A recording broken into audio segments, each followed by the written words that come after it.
What's going on? But then when you rest, some weeks even when you rest it doesn't work, but some weeks when you rest, then you work the rest. Work the rest of the days. It's like music. Cynthia and I were over here at church this week. We were doing some work, and sometimes when I'm working with Cynthia, we fight. Like, seriously? What's wrong with you? What's your attitude about? That's what she'll ask me. I'll be like, I don't have an attitude. That's the worst. When your wife asks you what's your attitude, but then it makes you have an attitude. Because you're like, I'm trying not to, but now I have an attitude. And then she'll look me in the eyes, and I'll give this face. I'll try to look like relaxed, but it's not relaxed, and she knows it. But this week we were working, and it was like music. It wasn't noise. It was just fun. We were working. It was good. It's a rhythm.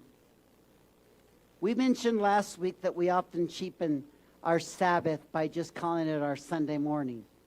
Oh, I do Sabbath. I keep the Sabbath. You ever said this? Don't raise your hand, but you go to church on Sunday morning and that's your Sabbath, or you watch online, that's your Sabbath? No, that's not your Sabbath.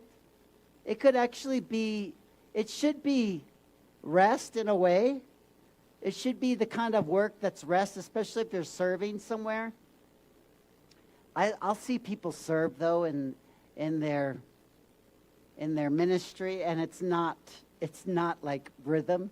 It's not music. It's noise. They're serving. I'm serving. I'm serving you, God. I'm here, God. But it's not rest, or it's not worship. It's not worship. Maybe because there was no rest during their week.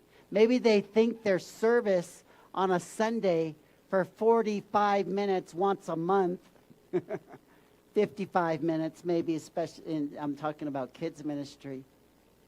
Maybe they think that's supposed to be the rest. No, it's your service. It's part of your service to the Lord.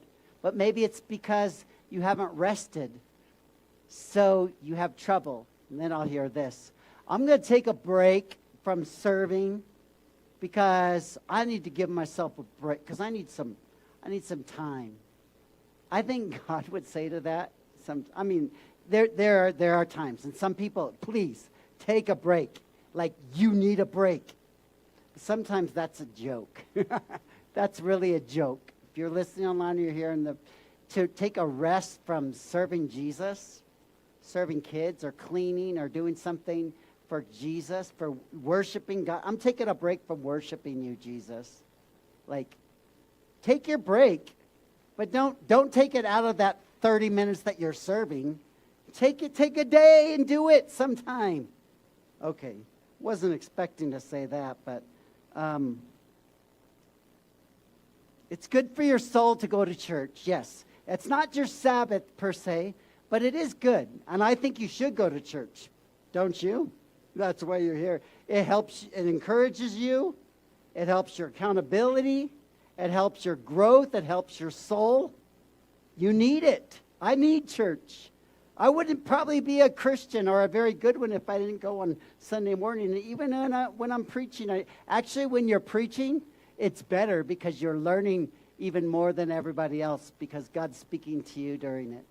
Plan a sermon. Everyone should plan a sermon next week and everybody preach. And watch what God does. It's just being in God's Word. It helps you. But also rest. What does that look like?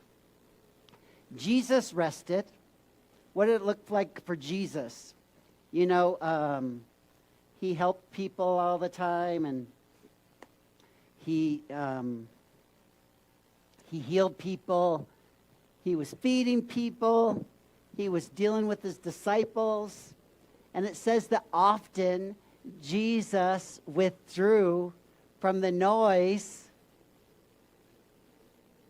Like, I just got to get away from it. Maybe it's your family sometimes. Maybe it's your work, whatever the noise is. He withdrew from the noise to get to a quiet place. Maybe that's what Sabbath looks like for you. Get away from the noise. Get to a quiet place. Maybe it doesn't have to be completely quiet. Maybe for you, it's going on a walk in your neighborhood, on a trail. Maybe it's going to the park. I know that on our Sabbath, our rest day, when our kids were homeschooled or maybe they were just young, we would go to the library. It was actually surprisingly refreshing and relaxing to go to the library and just chill. It was so different from everywhere else I was at. All the books around and you just sit. I usually would look at a magazine in the library or the newspaper because I never read the newspaper. Maybe for, I don't know where your quiet place is. Find a quiet place. Maybe the gym for you. I love the gym. It's this restaurant called the, okay. Maybe the pickleball court. That's trendy right now, trending. Hashtag pickleball court. My parents, I remember growing up, on Mondays was always their day to rest. It was pretty much set. It was never another day. They would go to Burger King for breakfast.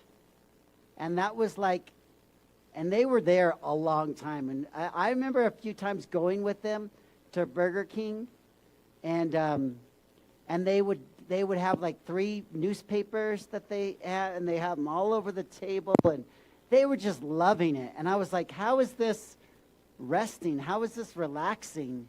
And they're sipping their coffee, and my dad's sipping his tea, and they're eating their croissant. They just loved that, and they did it every Monday. Like till noon, they would be there at Burger King. I don't know for you what you have. I'll talk about me here in a second. But Sabbath may require something like that. Whatever creates rhythm for you. Jesus said this. Put up Matthew 11:28. Jesus said this, and he said it in a rhythm. It was probably he spoke Aramaic. It was written in Greek, translated to Latin, then to English. I mean, it's long. It's a long ways. I mean, they did a great job, scholars, but it's different than now how he said it. But probably when he said it in Aramaic, he used some alliteration. Kind of like practice makes perfect, or something that just flows off your tongue. Come to me, all who are weary and burdened, and I will give you rest. I've read that weary and burden sounded good together. It was like they sounded the same, but they were completely different. And he said, come to me, all who are weary and burdened, and I will give you rest. Come to me, all who are weary and burdened, and I will give you rest.